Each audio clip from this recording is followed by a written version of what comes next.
Hello and welcome to your weekly Excel tutorial with Dave. Now today I'd like to talk to you a little bit about arguments and how to use them. Arguments are what go into the different functions and the different formulas so that you can actually utilize them properly. So in this case we're going to use a very basic function, the sum function, and number 1 and number 2, they all indicate different arguments. So in this case, the sum function, we can use 1, 2, or many arguments. This case, a number 1 argument could be me just selecting a cell, or I could select an entire range of cells. So in this case, what it's doing is it's telling the program that I want the entire range. So it indicates in the formula bar here, H2 through L2. And the through happens to be a colon. So if you use the colon, you're telling the program that you want an actual range. I can also hold shift. So if I select the H2 cell and I hold shift and then select the L2 cell, it's actually going to select that entire range for me.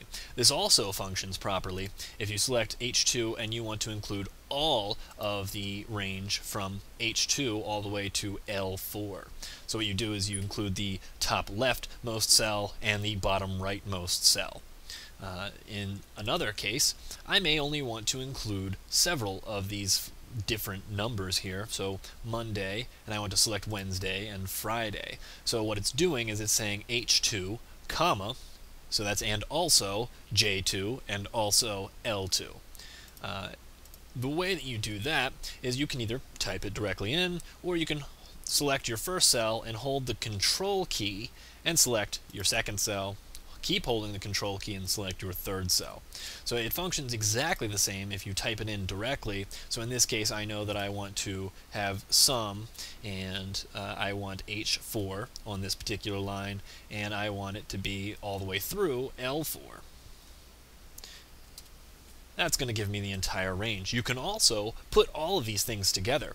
So you can use that same function, and you can type it directly in, or you can select, and you can use the D4, and also I want the range between H4 all the way through L4.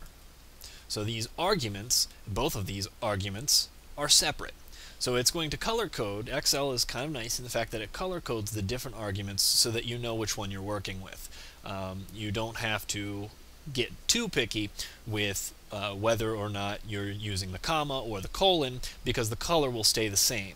So if I go back in here and I actually add a new argument, the number 3 argument, which is what it's indicating here, I'm at number 3, this argument, I can actually include whatever I want. I can just add H2 if I really desire to, or just use a vertical range through H3. So that way it's giving me a little bit of color coding here, where this dark blue goes to this dark blue box, this green goes to this green box, and this purple goes to this purple box. So I have now 3 arguments in my Excel spreadsheet in this particular cell.